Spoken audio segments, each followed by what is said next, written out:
सभी ज्ञान का अर्जन सिर्फ एक काम के लिए है, वो भौतिक सुखों के लिए। अर्थात उन्होंने निश्चय किया कि मुझे सिर्फ और सिर्फ ऐसा ज्ञान प्राप्त करना है जो आध्यात्मिक हो, जो दूसरों को सुख प्रदान कर सके। आइए हम सभी इनके बारे में जानते हैं। उनका नाम है रामकृष्ण परमहंस। मैं तुम्हें सत्य बताता हूँ, संसार में तुम्हारे रहने से कोई बुराई नहीं है, किंतु अपने मन को भगवान की ओर मोड़ दो, अन्यथा तुम सफल नहीं हो पाओगे। एक हाथ से सांसारिक काम काज करो और दूसरे से भगवान को पकड़े रहो। जब तुम्हारा सांसारिक काम काज पूरा हो जाएगा तो भगवान को पकड़ कर ही रहोगे। रामकृष्ण परमहंस ने ये बातें कही। भारत की पूर्ण भूमि पर अनेकों तेजस्वी महापुरुषों का जन्म हुआ। ऐसे ही मानवता व विचारों की अनवरत धारा बहाने वाले स्वामी रामकृष्ण परमहंस का जन्म 18 फरवरी सन 1836 ईस्वी को बंगाल प्रांत के एक छोटे से गांव कामारपुकुर में हुआ था। कोलकाता से 70 मील दूर पश्चिम में है। इनके बचपन का नाम गदाधर था। पिता खुदीराम और माता चंद्रमणि थी। पिता धर्मपरायण और सरल स्वभाव के व्यक्ति थे। परिवार बहुत गरीब था, लेकिन इनमें ईश्वर के प्रति अटूट आस्था, अपार श्रद्धा एवं प्रबल प्रेम था। यही समस्त गुण रामकृष्ण परमहंस में भी व्याप्त थे। 17 वर्ष की आयु में वह कोलकाता आए। यहाँ उन्होंने अनुभव किया कि सभी प्रकार के सांसारिक ज्ञान का लक्ष्य केवल भौतिक उन्नति ही है।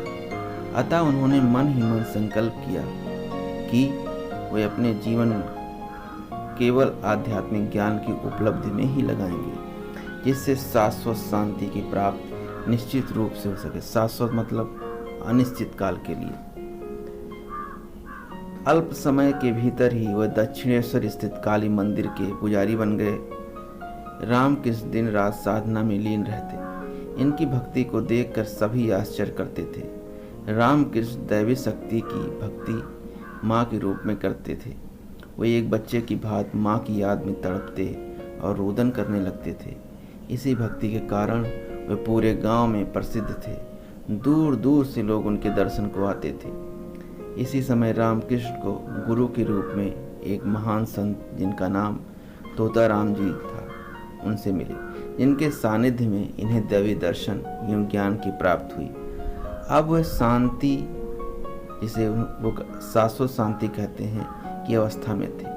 संत तोताराम जी ने रामकृष्ण को अपनी इंद्रियों पर नियंत्रण करने में समर्थ बना दिया। इंद्रियों पर नियंत्रण का मतलब कि जब चाहें जो इच्छा जागृत होगी, अगर नहीं चाहेंगे तो कोई भी इच्छा जागृत नहीं होगी। इनका विवाह शारदा देवी से हुआ था। रामकृष्ण जी अपने आध्यात्मिक साधना के बल पर अनेक सिद्धियों को प्राप्त किया। एक बार एक व्यक्ति ने किसी महात्मा की महिमा का वर्णन करते हुए रामकृष्ण से कहा कि वह महात्मा खड़ाओं से नदी पार कर जाते हैं। यह बड़े आश्चर्य का विषय है। रामकृष्ण परमहंस धीरे से मुस्कुराए और बोले, इस सिद्धि का मूल्य केवल 2 पैसे है। 2 पैसों से साधारण व्यक्ति भी नाव द्वारा नदी पार कर लेता है। इस सिद्धि से केवल 2 पैसों का लाभ हुआ ना। अतः इस प्रकार की सिद्धि से क्या लाभ। एक महान विचारक व उपदेशक के रूप में उन्होंने बहुत से लोगों को प्रेरित किया है, बहुत से लोगों को अपने उद्देश्य से गौरवान्वित किया है और उनका जीवन सुखमय बनाया है। उनका कहने मतलब यही था कि ज्ञान ऐसा प्राप्त करिए जिससे सबका कल्याण हो। रामकृष्ण परमहंस का महाप्रयाण अर्थात मृत्यु 16 अगस्त 1886 को हुआ, किंतु इसके पूर्व ही उन्होंने नवयुवकों के एक दल को अपने आध्यात्मिक उद्देश्य को आगे बढ़ाने के लिए विशेष रूप से शिक्षित कर दिया था। इन्हीं नवयुवकों में से एक परम तेजस्वी विवेकानंद जी हैं, जिन्हें हम स्वामी विवेकानंद के नाम से जानते हैं, ने अपने सहयोगियों के साथ रामकृष्ण मिशन की स्थापना की, जो आज भी अपना काम कर रही है। विवेकानंद जी के नेतृत्व में उन सब ने रामकृष्ण परमहंस के संदेशों का भारत तथा विश्व के अन्य देशों में प्रचार प्रसार किया।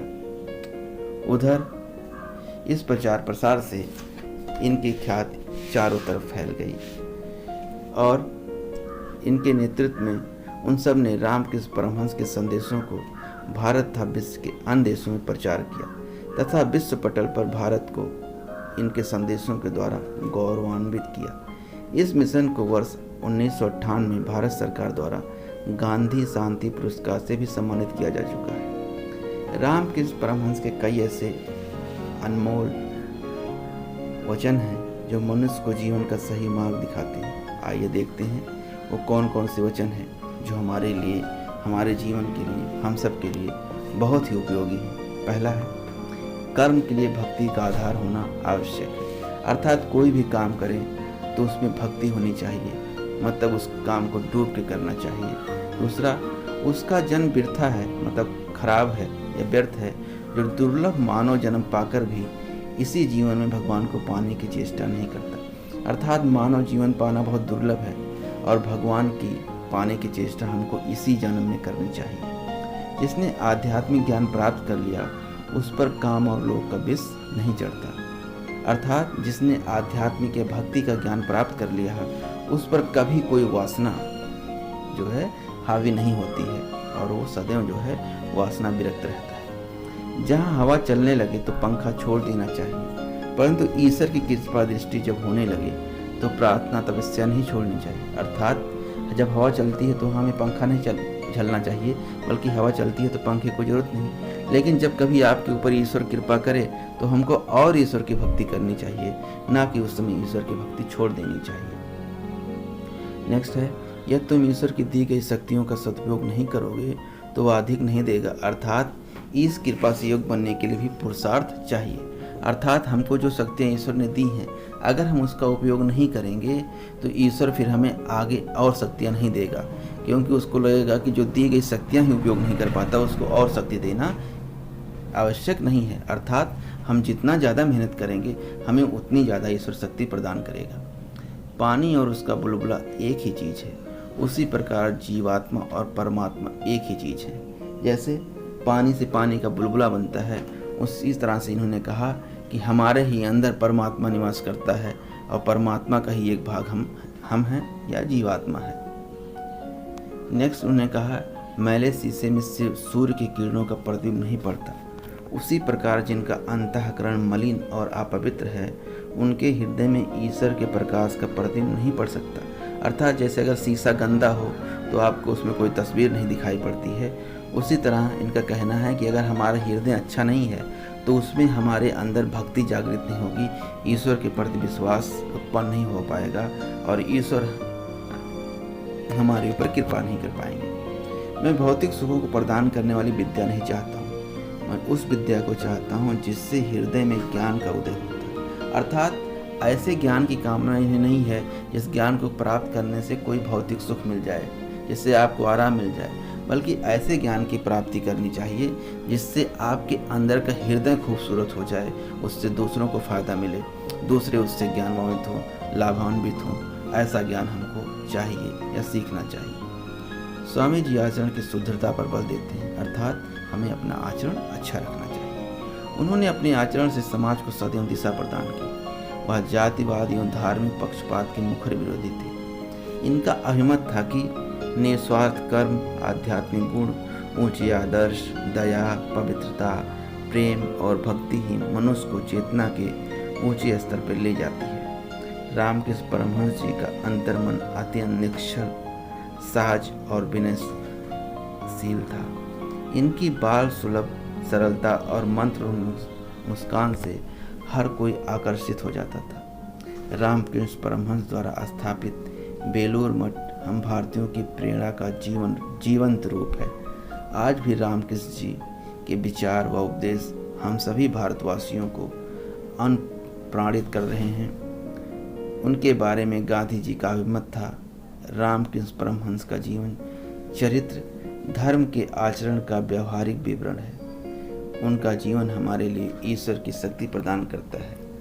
उनका जीवन अहिंसा का साकार पाठ है। तो इस तरह से हम देखते हैं कि रामकृष्ण परमहंस जी ने ऐसे वो सारे कार्य किए जिससे कि मानव अपने चरित्र का उत्थान कर सके, अपना विकास कर सके, अपने लोगों का विकास कर सके, अपने देश का विकास कर सके। अपने पास पड़ोसियों का विकास कर सके। इन पर आधारित 5 प्रश्न यहाँ दिए गए हैं, उनका उत्तर भी दिया गया है। यदि आपको उत्तर अपनी कॉपी में नोट करना है तो नोट कर लीजिए, अदरवाइज आप इसको जो है समझ करके अपने ज्ञान का विकास कर सकते हैं और इन प्रश्नों के माध्यम से आप जो है स्वामी जी के बारे में अपनी समझ और अच्छे से विकसित कर सकते हैं कि इनका योगदान हमारे लिए क्या रहा और इन्होंने कौन कौन से कार्य किए। तो इसकी समझ आपको इससे काफ़ी अच्छी हो जाएगी। तो इस वीडियो को आपको लगे कि अगर तेज़ चल रहा है तो पॉज करके उसको रोक दीजिए और रोक करके आप जो है कॉपी में नोट करिए। अगर नहीं तो अगर फिर भी आपको लगता है कि वीडियो धीरे चल रहा है तो आप इसकी स्पीड बढ़ाकर भी देख सकते हैं।